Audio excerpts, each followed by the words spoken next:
This movie, The Room. You guys ever see that movie? Now, best worst movie ever made. It's the best worst movie I've ever seen. Hi, doggy. You are tearing me apart, Lisa! How is it possible for something dubbed the best worst movie to have the longevity and success that The Room has achieved over the last 20 years? I'm popeyJN, and this is Beyond the Screen. Today, we're taking a look at Tommy Wiseau's masterpiece, The Room.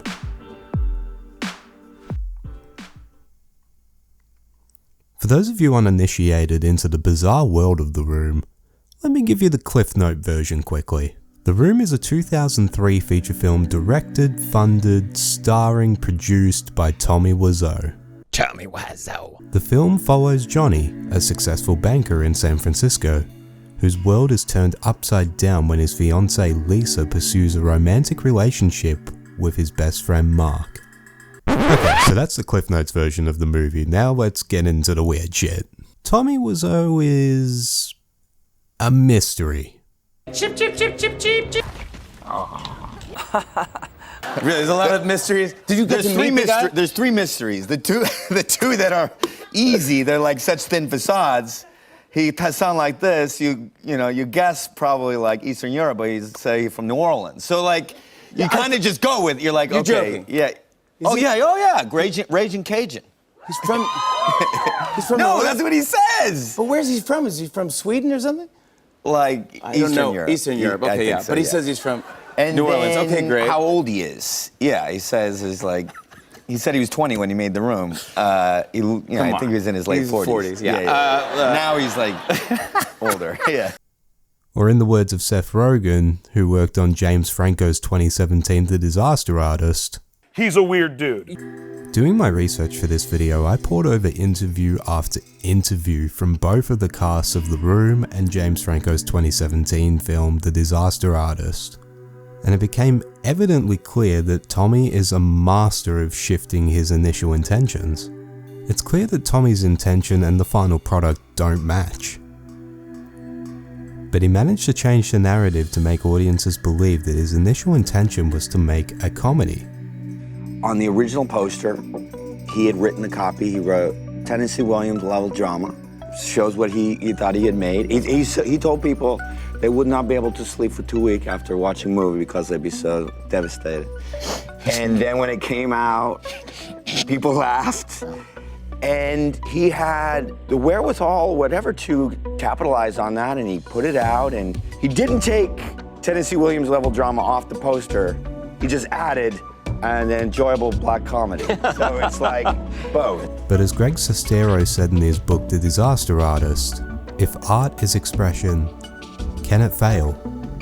Is success simply a matter of what one does with failure?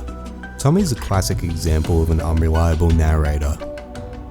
We don't know what's true or what's fantasy, and that's what makes this story fascinating.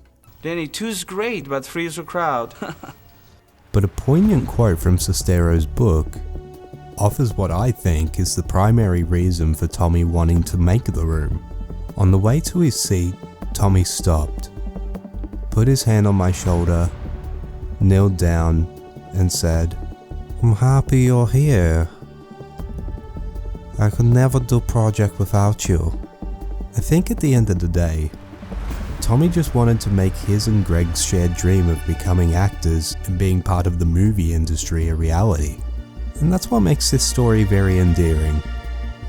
Well, at least to me. What, aside from the money, what made you put your trust in Tommy and see this through? It was really just somebody that I saw as needing a friend. Upon its initial release, according to Greg Sestero, The Room was a spectacular bomb, pulling in all of $1,800 during its 2-week initial Los Angeles run. Now, here's where things get even more interesting. Tommy fully funded the film himself for a whopping $6 million, which is a big mystery on how this guy, from seemingly nowhere, got $6 million, but that's a whole nother story. How did he raise all that money though? Didn't he spend like $6 million? We don't want to go there. I don't know. Oh, right. And the reason that the film was in theaters for 2 weeks initially was because Tommy wanted it to qualify for the Oscars. He put it out for 2 weeks to qualify for the Academy Awards. Didn't qualify. He's a weird dude. One of the most fascinating aspects of The Room is what happened during the aftermath. After its initial flop release, Tommy paid for a giant billboard to stay in Hollywood for 5 years, reportedly bankrolling it for $5,000 a week. The bizarre marketing and bizarre whispers around Hollywood started attracting people such as Judd Apatow, Hi, doggy. Paul Rudd, Seth Rogen, Oh, hi, Danny. Kristen Bell, Oh, hi, Mark. along with many others. But apart from the Hollywood elite, it also started to attract a small audience for the midnight screenings happening monthly. As word kept spreading, the Room screenings started selling out in LA and eventually around the world. Audiences were just trying to catch a glimpse of one of the strangest movies anyone had ever seen. People were showing up to the screenings in costume as the characters from the film. People would shout dialogue from the film during the screenings. You are lying. I never hit you. You are Tearing me apart, Lisa!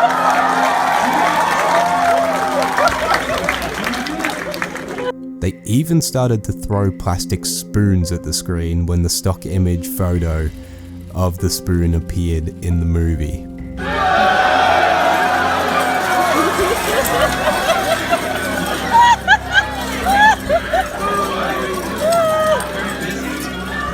Look, nobody can ever really pinpoint why this movie, deemed one of the worst movies ever made, became such a cultural phenomenon in the way that it did. But as Seth Rogen once said, Honestly, like, I've watched it so many times, I kind of love it. And we made a whole movie about it, and there's something great about it. But the book had so much heart, and in fact, I like related to them. Yeah, we're all dreamers. Yeah. Yeah, exactly. And that's what this story is. They're dreamers. I want to thank you all so much for the support on this channel so far. I hope you enjoyed this episode. Feel free to leave suggestions for videos in the comments. Don't forget to subscribe, and I'll see you in the next one. Hi, doggy.